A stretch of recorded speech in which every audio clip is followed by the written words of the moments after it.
নববর্ষে আমাদের এই ক্যাম্পাসে মাওলানা আব্দুল হামিদ খান ভাসানীর মাজার জিয়ারত করতে আসছেন গণপ্রজাতন্ত্রী বাংলাদেশ সরকারের মাননীয় প্রধানমন্ত্রী তারেক রহমান। আজকে আমাদের বিশ্ববিদ্যালয়ের ভাইস চ্যান্সেলর স্যার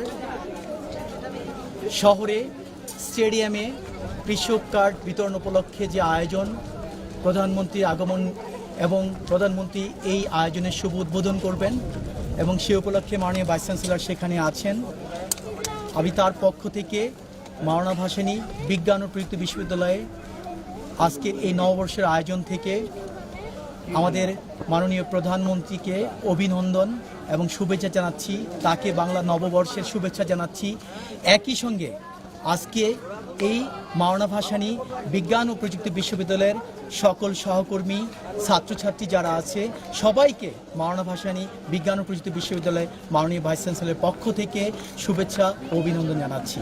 আশা করছি আমাদের এই যে আমরা একত্রে চলবার যে প্রবণতা, একসাথে উদযাপন করবার যে প্রবণতা, এটা সব সময় ধরে রাখব এবং ভবিষ্যতে এরই ধারাবাহিকতায় আমরা এই বিশ্ববিদ্যালয়কে এগিয়ে নিয়ে যাব। সবাইকে আবার নববর্ষের শুভেচ্ছা। ধন্যবাদ সবাইকে।